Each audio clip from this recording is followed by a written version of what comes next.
Hello, everyone. I'm Nate Truex, and you're listening to the Croccast Podcast.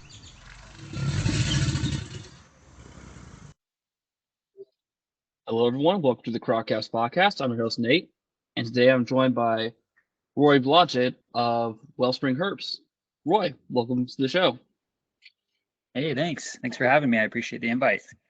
Round two. Yeah, let's see if the audio file holds together this time. Yeah, we'll see. So, Roy, want to tell us a little bit about yourself, how you first got into herps and kind of your career path with them leading up to this point? Sure, yeah. So, I grew up in a household with some reptiles right from the start. My dad had a pretty diverse collection of herps and also some invertebrates, arachnids, stuff like that. And so it was just kind of always there in the background. And I was definitely one of those kids that was just pretty much obsessed with all forms of wildlife from an early age, and also dinosaurs. But I had a special attraction to herpetofauna and snakes and lizards in particular. And, um, I had my first pet snake when I was like 3 years old. My dad bought me a pet California king snake. And I had a handful of other herps through my childhood. And getting into my teenage years, I started to get into it a little bit more seriously and had a special focus on neotropical colubrid snakes. So I had Drymarchon and Spilotes and Phrynonax. At least that's what they call them now. Back then, a lot of those taxa had different names than they do now. And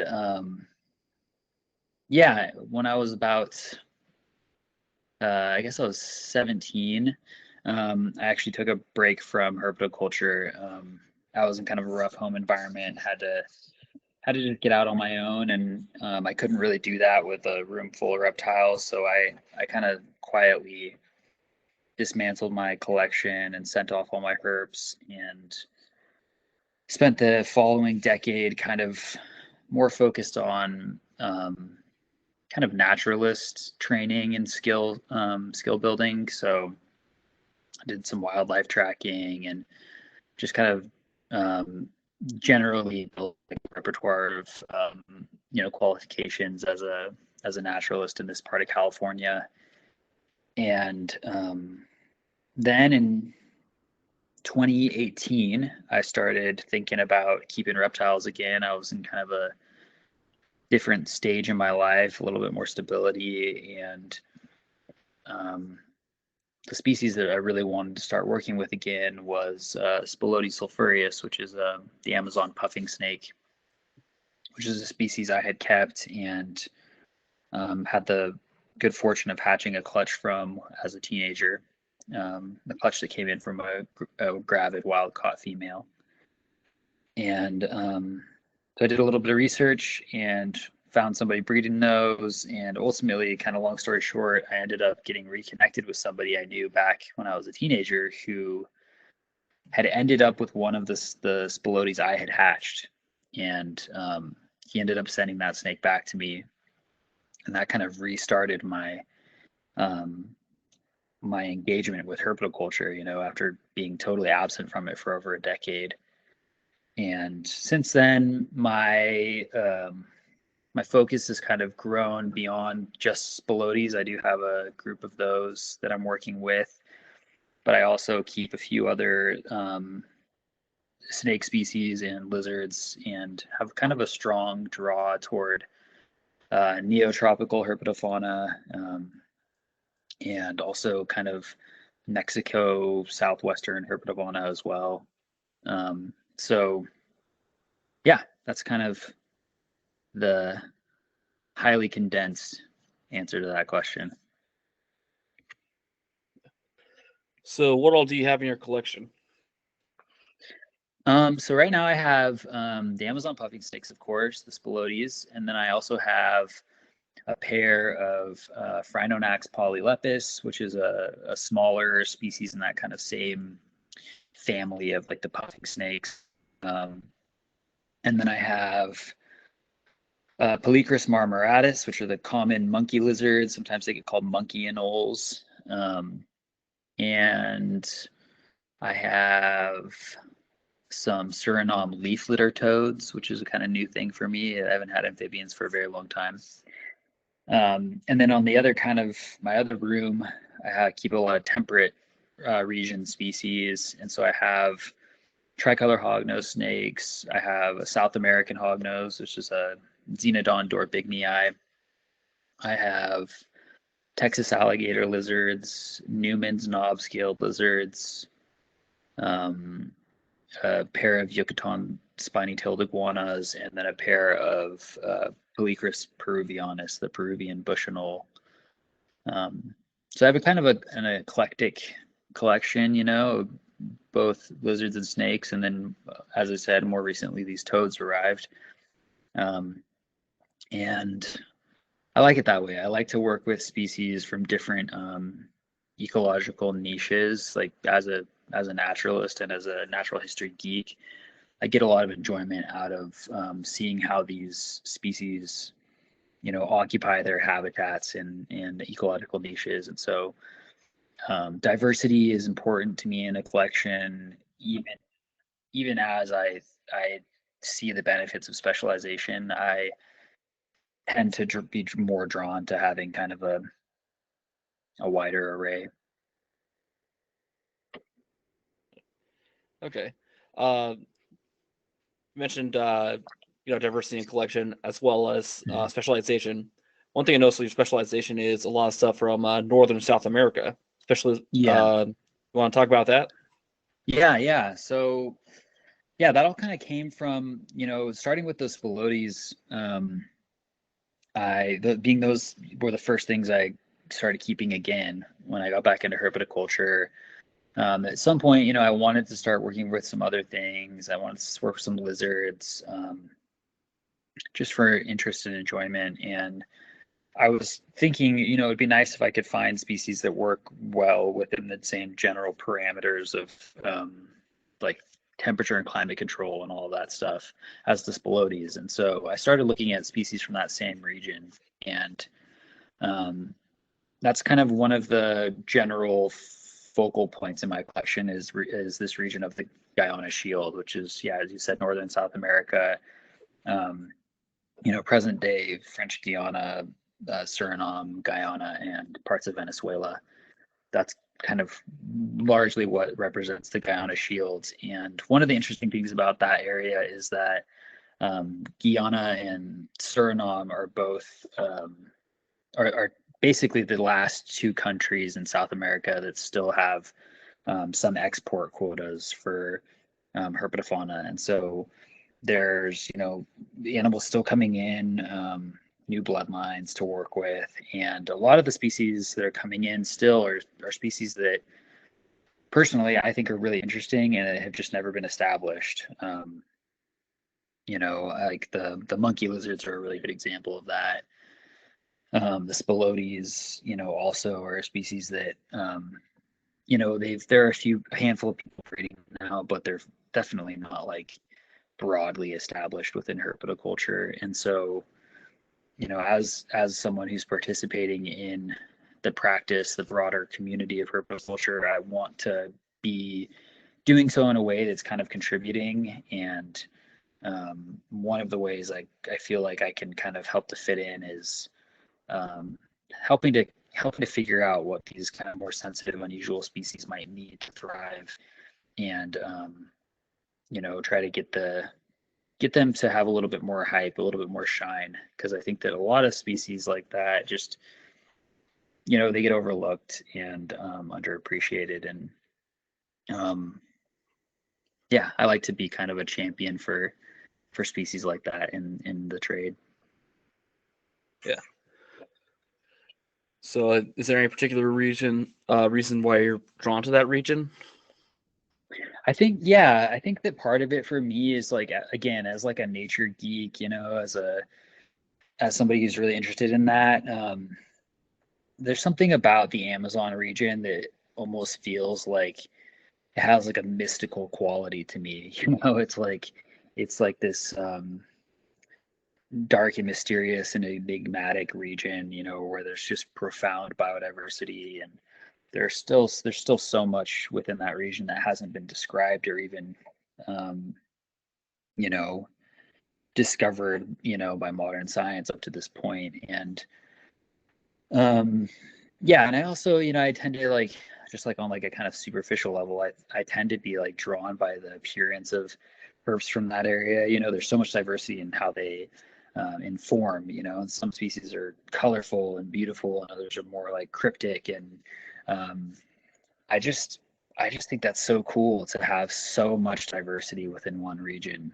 um it's kind of mind blowing to me, and inspiring, and kind of fills me with this like kind of childlike wonder that has a lot to do with why I'm drawn to herpetoculture. It just makes me feel like lit up and excited and curious about the world in ways that I think are really useful and gratifying.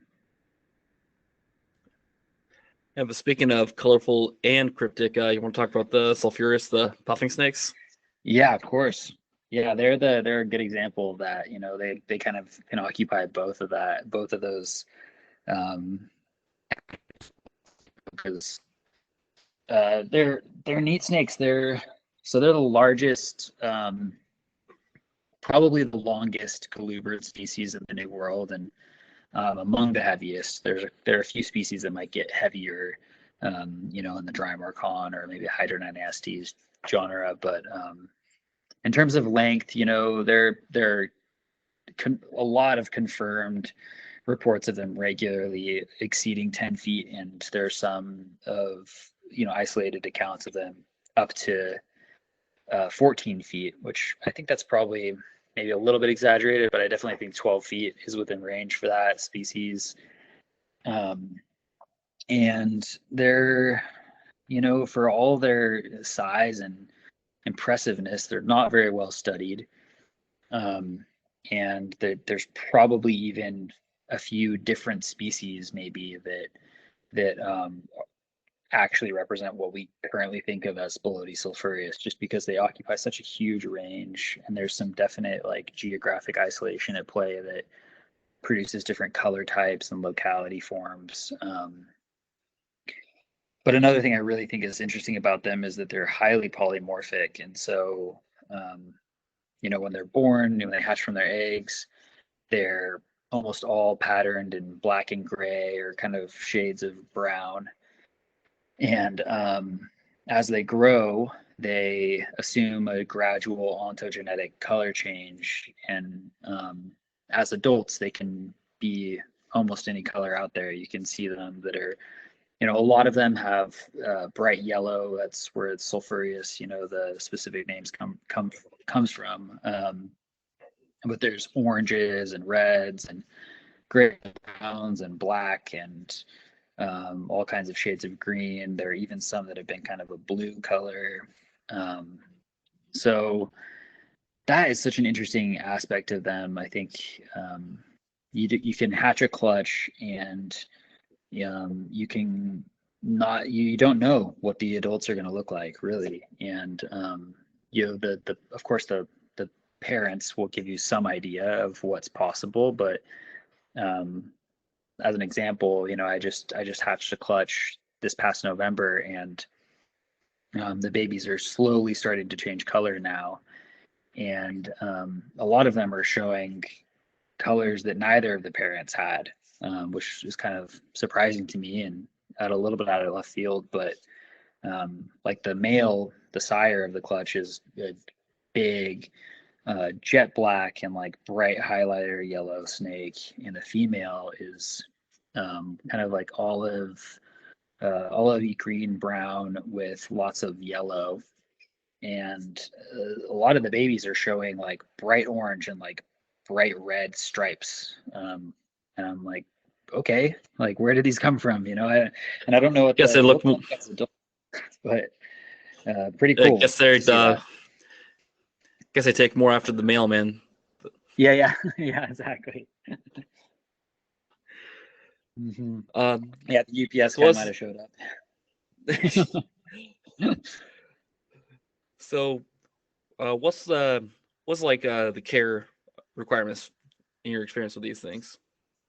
Yeah, so there's definitely, I mean, there are a lot of different ways that people have successfully kept them. Like Jason Hood, for example, he's like probably the most successful guy with Amazon puppy snakes up to this point, bar none. And he's kept them in a wide variety of setups, like vision style cages and neodeschas and standard PVC, 4x2x2 to 6x2x2 style enclosures.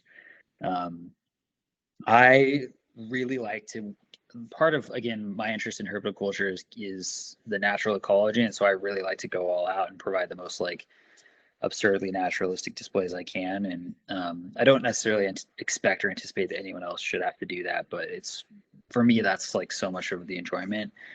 And so I actually keep mine communally in a very large vivarium. They're in an 8 foot by 3 foot by 6 foot vivarium right now. Um, and it's like fully decked out with a rock background and a ton of live plants and branches. They can access every little inch of it. And all the live plants that are in there from Suriname and Guyana. So there's, same plants they would encounter in the wild in some places. Um, and, I keep them with overhead heat and light. So they've got halogen heat and both a mix of LED and T5 UVB lighting. And it's awesome to observe them in a setup like that because they're basically always out. Out basking and cruising around in the branches and looking around for food. And for me that's just like it's just so much more fun than keeping them in something simpler because I get to observe a lot more kind of interesting behavior. And yeah, so that's kind of how I keep them. All the babies I have set up pretty similarly, but obviously just a much smaller scale. They're not on like a huge 8 foot thing, but they do have the same, provisions in terms of like heat and light, and they're still in little setups with live plants and stuff. And um, in terms of diet, they specialize. It seems to me they specialize in rodents and birds. I think that in nature they're probably like a nest raiding species primarily because they they're rear fanged. So there's that, and they actually have a dual compound toxin. So they have what's called a toxin, which is fatal to small mammals and like rodents. And I imagine they eat like little arboreal opossums and stuff like that where they are, because there's a lot of that down there in South America. But then they have another toxin called toxin, which is fatal to birds and lizards. And I think that they eat a lot of little nestling birds. They eat eggs really readily. I feed mine a mix of things. I like to give them as much diversity as I can. So I give them, rats, mice, quail, chicks, eggs of all kinds of different birds. And they've seemed to be thriving on that diet. And they're pretty impressive. It's funny though, because like feeding them live, like they're not very good at actually like killing prey, which I think again lends itself to that nest raiding specialty. Because like if you think about it, you know, if they're nest raiding, they're consuming small defenseless prey pretty much in quantity, and the the imperative when you're doing that is to eat the things as fast as possible, because mama bird is going to show up any minute and try and peck your eyes out. And so that's one thing that people always notice with Spilotes when they're feeding them is like how fast they eat. And I think that again is just an adaptation, because they're trying to eat all those baby birds or all those baby whatevers before mom comes around. That's my guess, at least. Yeah. They adapted to get big, not to hunt bigger prey, but more smaller prey. Yeah, it's kind of funny, but and they can. I mean, like my adults will eat large rats and stuff like that, but I wouldn't want to feed them live rats, because they would just I'm sure they would get chewed up by them. So Yeah. thankfully they all accept frozen thawed, but it's funny. Yeah. So I'm guessing like the other Spilotes that I've worked with, which is Spilotes, tiger rats. They Yeah. also have guessing they also have I don't know if foul's the best way to describe it, but standoffish temperament. Yeah, they can. It's funny I noticed a really big difference between the captive bred and the wild caught between them. In the case of the captive bred and born, my big male that I hatched when I was a teenager, he's a puppy dog. Which is nice because he's huge, and I would not want to be bitten by him. And then I have a younger male, a juvenile male, who also is super mellow. He doesn't try to bite at all. And I don't handle them a whole lot. I don't like try to take them out because they typically resist that. But what I like to do is like just open the vivarium, and sometimes they'll actually just come over because they're curious, and it seems, or they want to smell me and want to see what I'm doing. And sometimes they'll actually climb out onto me. Especially the younger male will do that. Hey guys, so we're back because apparently technology hates us. We had disconnections and people getting kicked out of video calls automatically and stuff like that. So we're back one day later trying to finish this off. So Try to do it if I recall, yeah.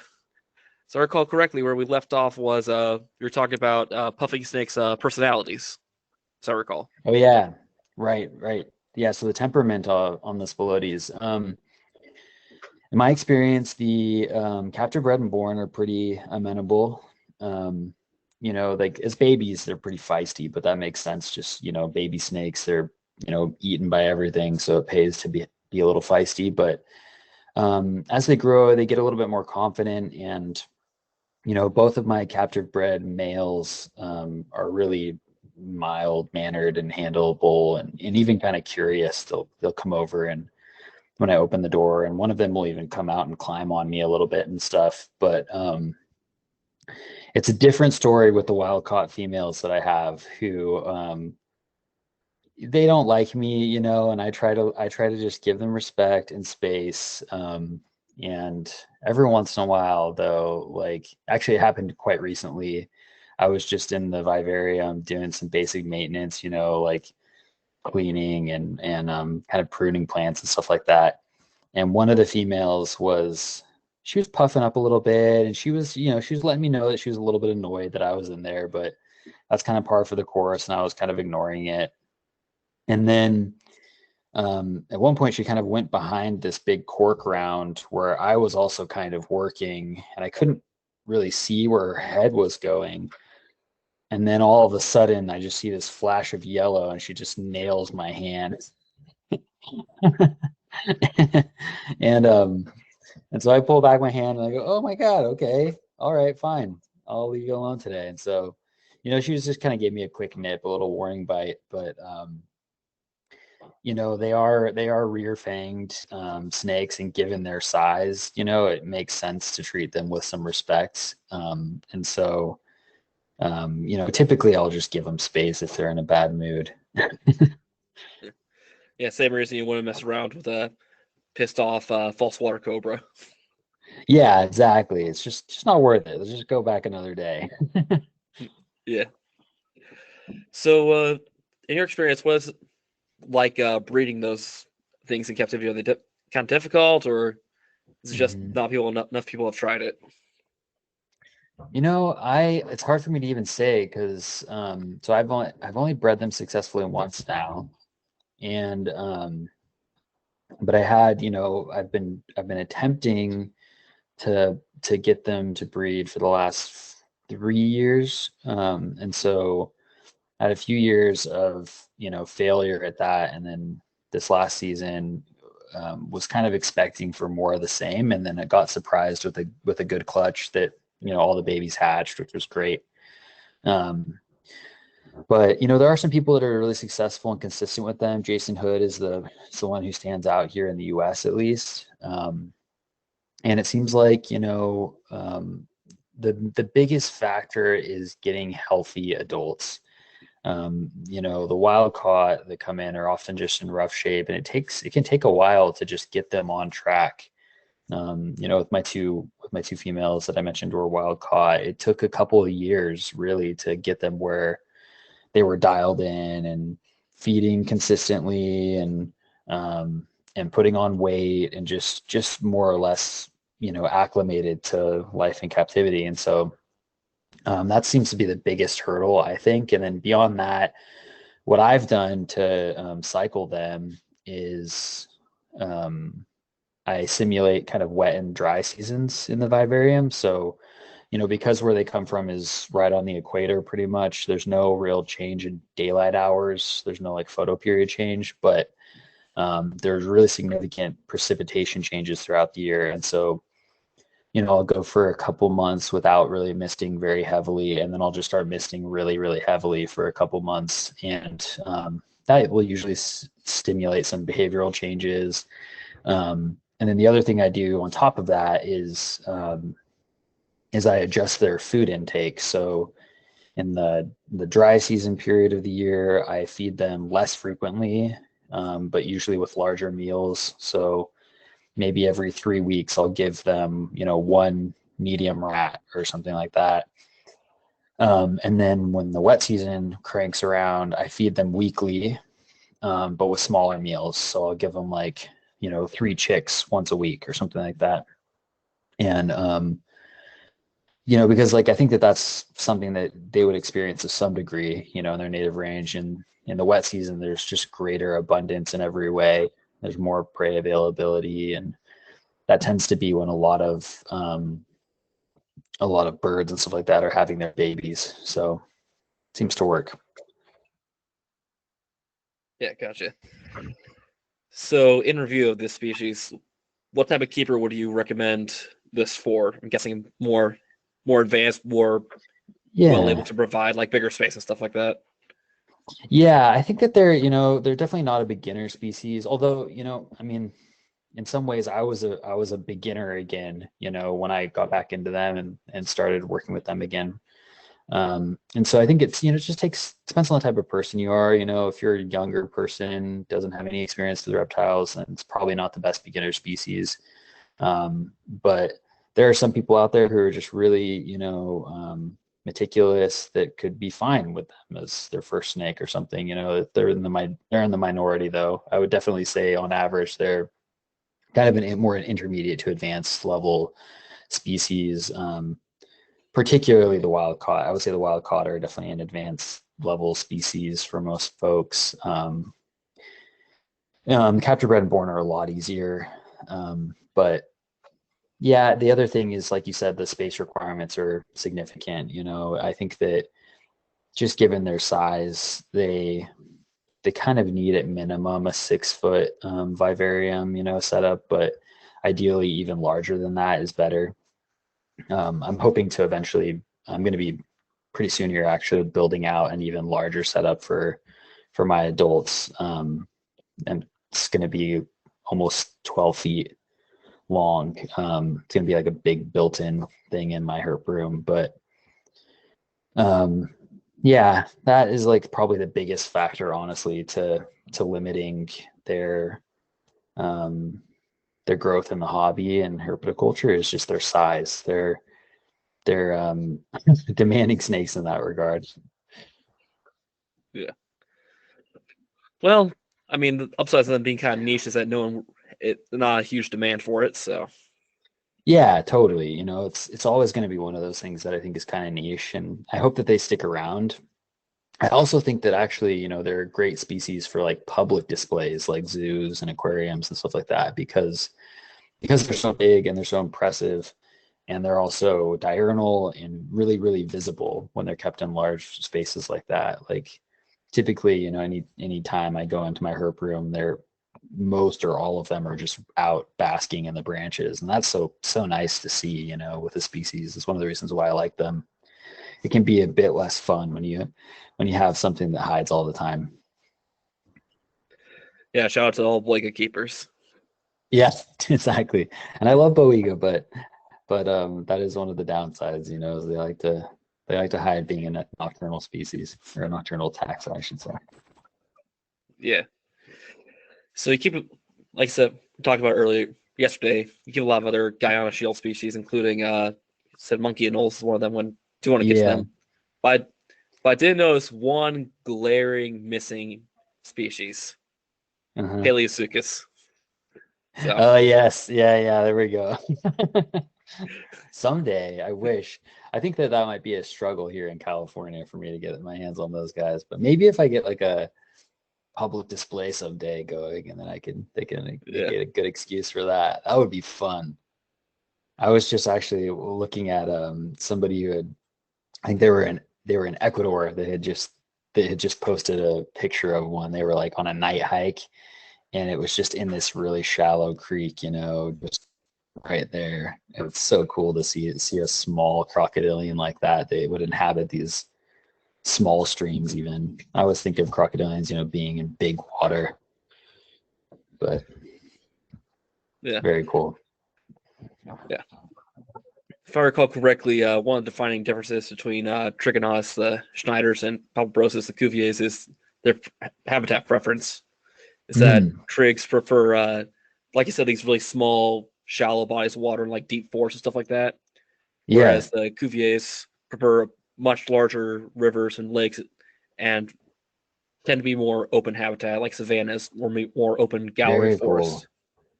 That's awesome. That makes a lot of sense. I think that the Trigonotus is what I was seeing pictures of, so that totally lines up. Very cool. So, did it look dragon or dinosaur like or puppy like? It's that's what it's got a difference between the two.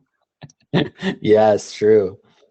Although they've both got a little bit of puppy dog sensibility being so small for crocodilians, but not the attitude. Yeah. Yeah.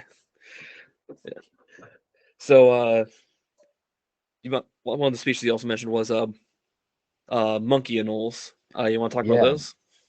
Yeah, totally. So those guys I'm really into those. I think that they're a species that has just been hugely overlooked in herpetoculture for a really long time. And, you know, for whatever reason, I think that there have been a few people over like the last few decades that have kept them and even bred them, but they just have never really stuck around for some reason. And so those are the first lizards I started keeping again after, like I said, this long hiatus away. And I was immediately just like, wow, these have so much going for them. They're super personable, or at least they can be, if you kind of hand feed them and build trust with them. They're beautiful. They are a good size, and they're also they're pretty like slow moving and have like kind of a slow metabolism, so they don't take a ton of food and stuff like that, like a monitor, for example, might. So yeah, I've been keeping those for, I guess, 3 years now, and have successfully bred them 3 times now, and hatched all the babies. And the babies, it's great because the babies are just totally bulletproof. The adults have a terrible reputation in captivity, and every year they still get imported in large numbers. And sadly, pretty much everyone I know who has tried to take them on in the last few years, they've brought in big groups and stuff like that, hasn't been successful in getting them to acclimate, which is a shame because we could really use more people working with them. But I found that the captive bred babies are super sturdy, which was kind of a concern, when I first was breeding them. I was like, all right, like let's see if these are viable, if the babies are as much of a struggle as the wild caught adults, then it's probably not a species that has a future in herpetoculture. But I've been really happy to learn that the babies are super durable, haven't lost a single one yet. And I'm slowly kind of trying to get those into capable hands, sending them out to a handful of other folks who are good with neotropical lizards and who have a good chance of reproducing them. And I think that this either later this year or probably next year, we should have some F2 babies born from the first year of hatchlings that I produce, which would be amazing, because I'm not entirely positive, but I don't think that has happened yet with that species in the US. I think that a lot of people have hatched F1 offspring, but I don't know of any F2 yet. And yeah, so they are, in a lot of ways, I think of them like the New World version of a chameleon. They're very similar in terms of like their ecological niche. They call them canopy walkers. So they live high up in tree canopies and shrub canopy, and they move really slowly and tend to pick off large invertebrates as prey. They really like to eat things like katydids and mantids and phasmids or stick insects. And they'll also consume fruit and berries and stuff like that. And in my experience keeping them, they do really well in like big planted vivariums, but they can also be housed individually in like a 2x2x3 style setup pretty well. Again, because they have a kind of slower metabolism and they're not super fast moving, they don't necessarily need a ton of space, which is great. And yeah, they're just really unique. They have, again, some similar adaptations to chameleons in that they also have this rapid color change ability, and they have independently moving eyes like a chameleon does. They got the whole little thing where they can be looking at you and looking at somebody else at the same time, which is pretty neat. And the cool thing about them, though, unlike most chameleon species, is that I've found that if you hand raise the babies and you hand feed them little bugs and stuff like that, they'll very quickly catch on that you're the food monkey, and that they like you. And I've had several at this point that just become super tame, and I'll walk in the room and they'll run up to the front of the glass or want to jump out, and I'll open the door, they'll jump out on my shoulder, and I can just feed them, some mealworms or some sliced banana or something like that. And that's just really rewarding, as a keeper, to have something that like looks forward to interaction with you on some level, even if it is because you're a food dispenser, it still feels good. So, what are they like size-wise? Oh yeah, so size-wise, I would say, they're mostly tail, so it's kind of hard to say, but the females are much bigger than the males, and they can get to maybe like, I would say 45 to 75 grams in weight. So that's usually like probably 5.5 to 6 inches snout to vent length, but then they'll have like another 18 inches of tail, literally like really long tails. And their tails are semi-prehensile, which is why they call them monkey lizards. I think it's because they will use the tails for balance. I've even seen them hanging from their tails a couple times. The males are a lot smaller though. Like an adult male Marmoratus, Plecus marmoratus, will be like 20, 30 grams. So he could be like a third the size of an adult female in terms of weight. And they're usually top out around maybe 5 inches, not to vent. So pretty good size lizards in terms of like not too big, not too small. And I like that as well. I think that's like pretty ideal in some ways. So I'm really hoping that we can get them established, because I think that more people should be giving those lizards a try. Yeah. You recently got back into amphibians as well. Yeah. So this is that's a totally new thing for me. I haven't kept amphibians at all since I was a teenager, and back when I did, I mostly kept caudates. I had some tiger salamanders and fire salamanders, stuff like that. But I recently acquired just a trio of Suriname leaf litter toads in the genus Rhinella. And they're just a pretty innocuous little cryptic species of toad. They look like, dead leaves pretty much. But I think they're really cool. And so far they're doing really well. But part of the reason why I actually got into those is because I recently had an opportunity to acquire what for me is is kind of a dream species of snake, and that's Xenodon werneri, which is sometimes called the Guianan green snake, or the false palm viper. They look a lot like a Bothrops bilineatus. So they've got like a beautiful teal green dorsal surface and a yellow stomach. And right now there are only 2 of those in all of herpetoculture that I know of.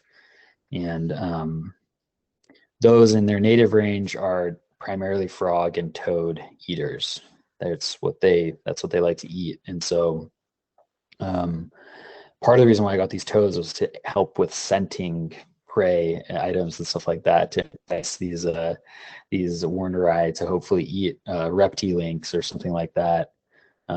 It's not a species that I think would do well on like a rodent diet, but I think if I could get them to eat reptilynx or quail or something like that, that'll probably be a better approximation of what they are used to eating. So right now that snake is with a friend in some really capable hands, but she's going to be sending it to me soon, and I'm excited to see if I can, help to figure out what that species needs, because it's something that up to this point has just never really done well in herpetoculture. And it's very possible that I won't be able to figure it out either, but I want to give it a try because it's just one of those enigmatic species that I've always admired. So Yeah, and it looks like a palm viper anyways, so double cool. exactly. I mean, what's cooler than that? The really cool thing too about those snakes is that there's potential that they're dimorphic, sexually dimorphic, and but we don't actually know. Like there's some kind of anecdotal accounts of seeing them, but we do know that they typically occur in 2 color forms, and one is the bilineatus mimic, but then the other one has much more cryptic coloration. It almost looks like Mangshan viper colors, like lichen. And there's some speculation that those are the females, and that they are actually mimicking another species of Bothrops. So I can't think of any other that has thing going on where they're sexually dimorphic, and then the 2 different sexes are mimicking different species of pit viper. That's really cool. So we'll have to see if that's actually true. I don't actually know, but pretty neat. Yeah. Let's see. What are some of the other stuff you keep besides those? Well, we already talked about. Yeah, so we also that's kind of mostly my tropical room stuff, the Guyana shield room. And then on the temperate side, I've got the tricolor hognose snakes and Texas alligator lizards, some Mexican knob-scaled lizards, and then Yucatan spiny-tailed iguanas and Peruvian bush anoles. Those are the kind of other room. And those are all species, that kind of, though they come from different areas, in general, kind of broad strokes, they're compatible being kept under similar conditions. So they all do well in the same room for me, which is good. The Texas alligator lizards are a really cool species of lizard. They're one of the larger North American lizard species, the largest in that family, the alligator lizard family. And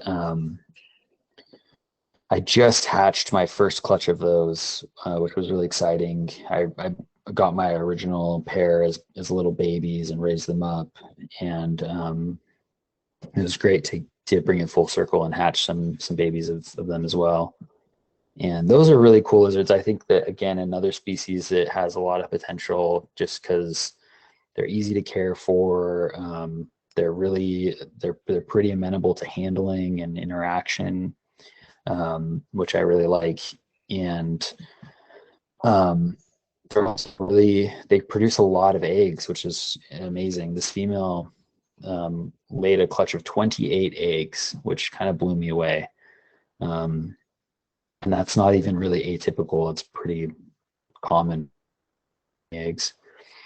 And then, the knob-scaled lizards are interesting to me because they're actually ovoviviparous, so they're live bearing, so they don't lay eggs. They give birth to live young, and I don't keep anything else that's like that. I've never had that before, so mine are still pretty young. I'm still raising them to maturity, but I think that probably either this year or next they'll be mature, and I'm hoping that I'll be able to produce those and just kind of witness that process, because I've never had anything like that before. And again, as someone who's just like a behavior and ecology geek, seeing how different species, achieve success in reproduction and stuff like that is really interesting to me. So those lizards are, unlike the alligator lizards and the peleacris, they're not very friendly or very handleable.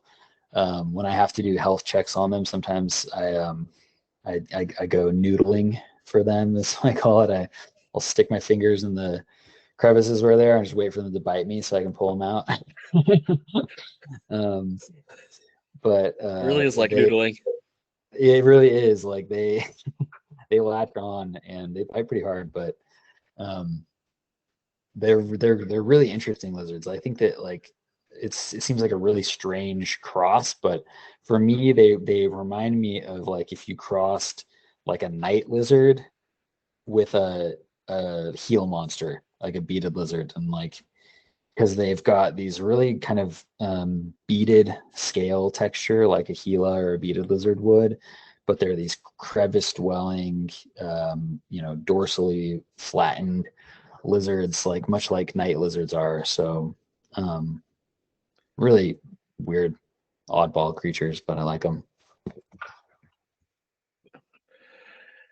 So switching to something else you do, you also do have this business, rattlesnake relations. You want to talk about that? Yeah, I'm actually wearing my rattlesnake relations shirt right now. Yeah, so rattlesnake relations kind of emerged for me as in a pretty organic way. It's like I'm sure you can relate. Being the reptile guy growing up, you kind of develop a reputation for that in your local community and all that. And so into my teenage years and young adulthood, I kind of became known as a snake guy. And so sometimes I would get phone calls from neighbors or people who kind of gave my number out through word of mouth. And it'd be like, hey, I've got a rattlesnake in my garage or in my backyard, or hey, I have a rattlesnake problem here, can you help me? And after a while I was like, oh yeah, I think I want to turn this into something of more of like a formal offering of services. And so I started Rattlesnake Relations, and essentially what I do is I offer a range of services to help kind of offer basically mitigation around rattlesnake related issues in this part of California, Northern California, where I live. And a lot of the time it's translocation removal calls and stuff like that, which isn't honestly my favorite thing because I don't think it's actually the best thing for the snakes. And I also don't think it's the most effective thing in terms of actually mitigating the conflict. And so what I prioritize is actually more education services and consultations. So I like to go out and offer property consultation services where I can come out somebody's house or land and offer an inspection, figure out why they might be having rattlesnake issues, because almost invariably it's because the homeowner is unknowingly creating a really strong incentive for the snakes to come in closer than they otherwise would. And where I live, it's a Mediterranean climate. It's very dry most of the year. And so, if somebody has a leaky hose, that's the only water around for miles potentially. That's like a reliable water source. It's going to attract all kinds of wildlife, including snakes. One example I had that was really kind of classic was I got called out to a place where these people they were literally considering moving from this amazing multi-million-dollar property that they had up on overlooking this whole valley where I grew up, and because they had so many rattlesnake issues. And when I got there, I kind of did a quick inspection. Within that inspection of like 20 minutes walking around inside their perimeter fence, I located 3 rattlesnakes that I caught and moved outside of their fence. But the reason why they had such a major issue was because they had they really loved birds, and they had peacocks and they had chickens, but they also really loved wild birds. So they had wild bird feeders everywhere, like probably a dozen of them within this yard. And all this bird seed that was being dropped on the ground had created a rodent problem. And so they had a lot of rodents, and the rattlesnakes had fully caught wind of that and were like, this is the place to be. Life is easy here. This is paradise. So I, kind of talked to them about that. I offered a bunch of different mitigation strategies that they could employ, and they've since done that. And since then, they've had a huge reduction in the number of rattlesnake encounters that they're getting on an annual basis, which is great. It's better for the snakes because they're not getting into a place where they're gonna, end up on the wrong end of a shovel, and it's better for the people because they don't have to move. Yeah. So, but it's also kind of it can be a kind of a hairy job at times. I have one kind of fun story that I can share from it, where I received a call from somebody who sent me a picture of a rattlesnake basking in like a ventilation vent underneath their house in their crawl space. And the snake was under the house on that side of the vent, right? But it was basking in the sunlight coming through. And they said, "Hey, we keep seeing this rattlesnake basking here under our house, and can you help us with it?" And I was like, "Oh yeah, I can help." And so I ended up coming out. I spent like an hour with this homeowner doing this, walk around his whole property, talking about what he could do. And while we were doing that, we came around to this vent, and there's the rattlesnake sitting there basking like usual. And so we wrap up this whole call, and then he goes, "All right, so what are we going to do about that rattlesnake?" And I said, "Well, yeah, I guess I can move it for you. Do you have a crawl space access?" And he's like, "Oh yeah." So he goes over and he opens up this crawl space access in his house, and I climb down there, and right away I climb down, and there's a glue trap, because they had hired a pest control service. And on the glue trap is a baby rattlesnake that was still alive. And so I'm like, oh, great. So now there's 2 rattlesnakes at least down here, and I don't know how many more are down here. So I hand up this glue trap, the baby rattlesnake stuck to it, and I'm like, I'll take care of this. But after, I find this other snake, and I start getting down into this crawl space and starting to move around, and it's very narrow crawl space. It's so narrow that I can't actually fit my my 5-gallon bucket in the crawl space. Even sideways, it wouldn't. There just wasn't enough room to roll it. And so I'm kind of going, okay, I've got to crawl over to like the other side of this house where the snake is and catch it, put it in some sort of receptacle and get it back, and hopefully don't get bit in the process. And I end up talking to the homeowner, and I'm like, do you have a Tupperware or some sort of locking bin I could put it in? And he goes and finds something in his garage, and I'm like, okay, that'll work. So I'm army crawling, literally army crawling, like, less than 12 inches of space in some areas for me to squeeze through. I'm like squeezing through underneath the floor joists, and all the while, like, with my flashlight, my headlamp, and my snake tongs, looking to make sure I'm not gonna go slide into any more snakes. And eventually I make my way over after like 20 minutes of army crawling to where the snake is, and the snake's still sitting there. I can see it. And I'm like, okay, I've got pretty much one chance to get this right, because I've got to get the snake with the tongs, get it into this thing, get the lid on, all very swiftly, because if I lose control of the snake, it has nowhere to go because it's cornered in the back corner underneath this crawl space. And I don't have anywhere to go because I can't move very quickly down here at all, especially moving backwards. And so I kind of took a couple deep breaths and just like as fast as I could, just go bam, bam, and just get the lid on. And thankfully it worked. Got the snake into this container and got it out. But that was one of those situations where after I left, I was driving away. I was kind of sitting there thinking to myself, like, I should probably have a hazard rate for doing this kind of work because that like there's certain things that fall into my normal job description, and then there are certain things that fall just a little bit outside of that where it's just not worth it. It's not worth the hospital bills that it would take if I actually got bitten. And thankfully I've never been bitten up to this point, but yeah, like $75 per foot of crawl space you have to crawl. Yeah, exactly. Yeah, that sounds good. I don't know. I mean, sometimes the places where I'm going, they could definitely afford that kind of rate, but I try to be fair. Yeah. Well, to be fair, crow fab is Regular. expensive, so Yeah, it is not cheap, and I try to talk to people about that too, that because a lot of times, when people get bitten, it's because they're trying to kill it.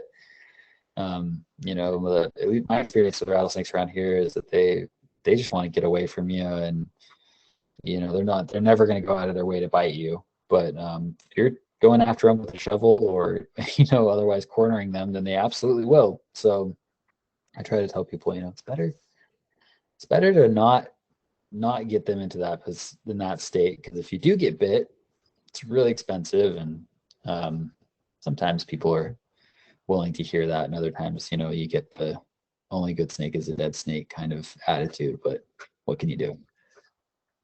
yeah. Well, same type of people that, my experience, same type of people that say the only good snake is dead snake are also the same type of people that say the only good girlfriend is your cousin that has a girlfriend. So No comment. Yeah. so what sort of species do you have around where you are at? We've got pretty good diversity here. So I'm about an Specifically, hour and a half. specifically the With rattlesnakes. Oh yeah, Yeah. yeah. So we actually only have one rattlesnake here. We have the Northern Pacific, Crotalus oregonus, and or Crotalus viridis oregonus if you want to prefer the old taxonomy. And they're they're a really interesting species because they have a huge range. They have one of the largest ranges of any rattlesnake species. So they're kind of found from central California all the way up into British Columbia. So all through Oregon, Washington. And so they can tolerate really cold temperatures too, as you'd expect from something in that range. And they're really abundant where I am. They're one of the more common species of snake, really successful. And like a lot of rattlesnakes, they overwinter in communal hibernacula and stuff like that, which is cool to see. I've seen several hibernacula while I've been out working, and also just even before I was doing rattlesnake relations, I found a few in some local like parks and open spaces and stuff like that, and we go and check out the snakes and watch them. And I think that they're amazing. They're also pretty variable in terms of color. Sometimes you'll get them where they're really dark and almost black. Other times they can be like this really nice like olive green color on the sides, and everything in between. I see some that have like more kind of golden tones, more browns, and they all have that classic black and white banded tail. And they're kind of a medium-sized rattlesnake. They're not going to get as big as your Atrox or your Adamantius or Horridus, but they're much bigger than the Montaignes. I think the biggest one I found was right around 4 feet, but at that length, it was about the thickness of a soda can. So that was a pretty serious rattlesnake. Not something you'd want to get tagged by. So before I cut you off about rattlesnakes, you were mentioning the other herp diversity you have around where you're at. Yeah. So there's some pretty good diversity here. I live about 2 hours north of San Francisco, And so this part of California, we get, you know, a few different species of garter snake. We've got California king snakes, California mountain king snakes are kind of the holy grail species around here. They're really, really hard to find in this part of California. We've also got rubber boas. We've got ringneck snakes, sharp-tailed snakes, a couple different species of racer and whip snake. So pretty decent snake diversity, and we only have a few lizards. I think we have 4 lizard species here, but or actually we have 5 where I am, which is kind of nice because I just moved actually 1 county to the east, and there's 1 more lizard here that doesn't occur where I grew up, which is kind of cool. But yeah, there's also, you know, when you get closer to the coast, like Sonoma, Marin County, and Mendocino County, those are the kind of parts of the areas that I spend a lot of time. There's really good salamander diversity, especially in the wetter months, including Dicamptodon, the big giant salamanders. Those are really cool to find. And you've got a few native frogs, but those are really hard to find nowadays with the introduction of bullfrog and how they've kind of swallowed everybody up. But Yeah. I think it's a pretty good place to grow up in terms of herping opportunities. I feel pretty fortunate to have grown up here, and there's still a couple species that I still need to check off the life list. I haven't found Zonata yet, the mountain kings, and then I also still have to find Hypsiglena, the night snakes. Both of those are kind of microhabitat specialists, you know, that are only active in this part of California for like a couple months out of the year, because otherwise it's either too cold or too hot. So we'll see if I can do it this year. Yeah, I was actually out in California back in mid-January, in Mendocino of all places. Yeah, that's right. That's right. You mentioned that. Were you out towards the coast?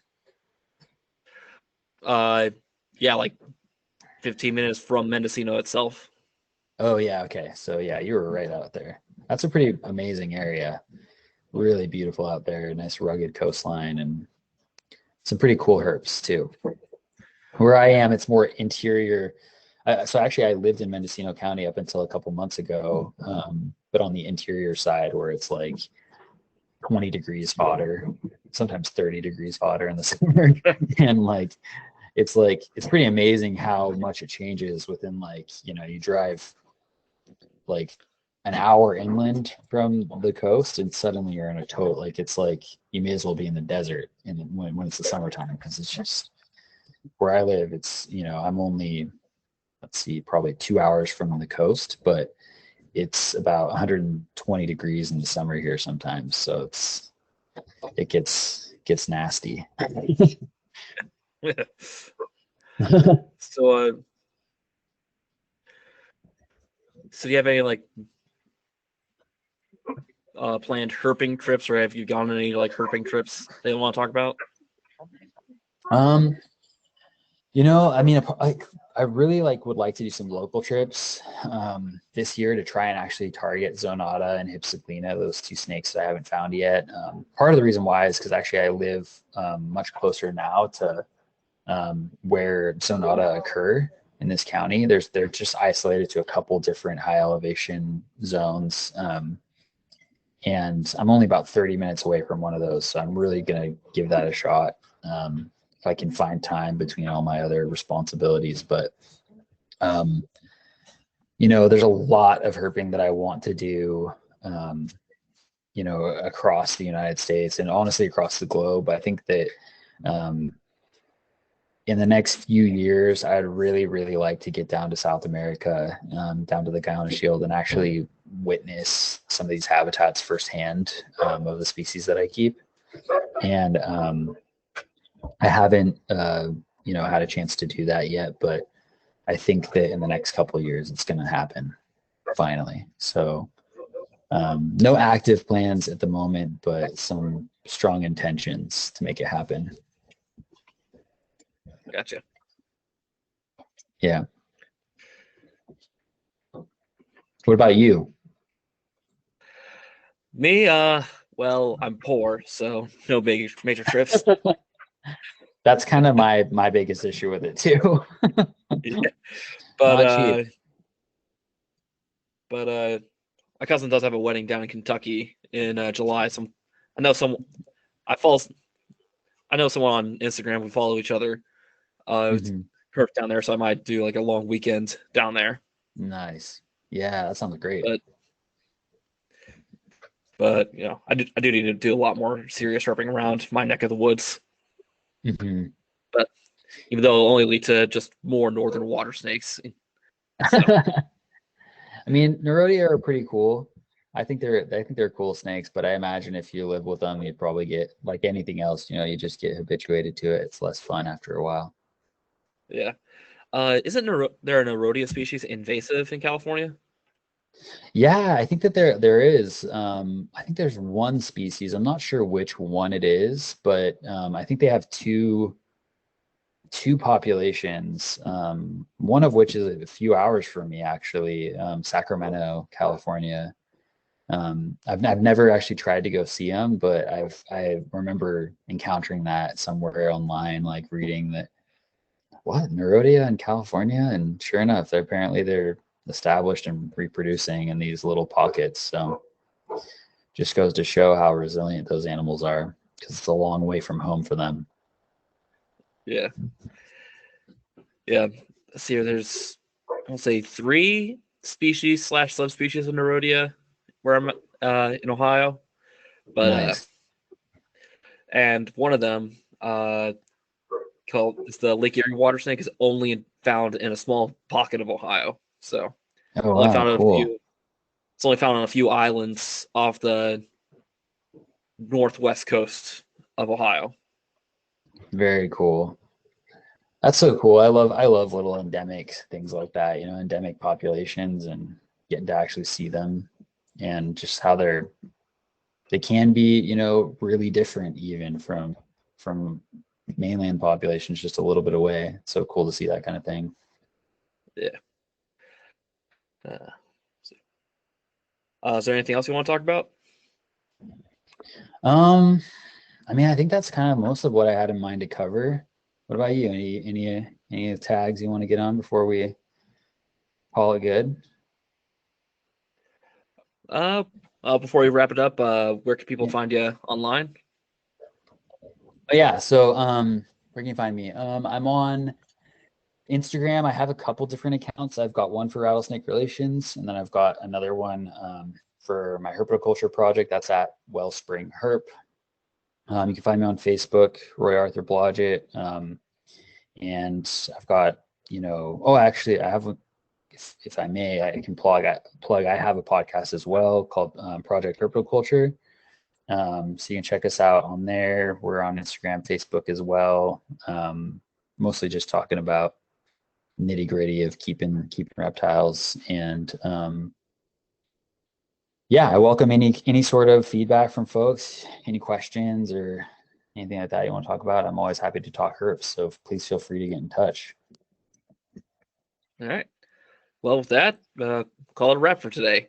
Finally got Awesome. it all the way through. Yeah, we got through it. Thank you so much for your patience. I got to say to all your listeners, Nate here really he went above and beyond to actually make this work. For some reason, we were having terrible technical difficulties, so I apologize for that. And thank you for your persistence.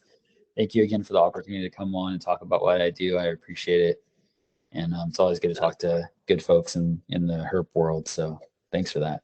It's been my pleasure. All right, man. Take care. Yep.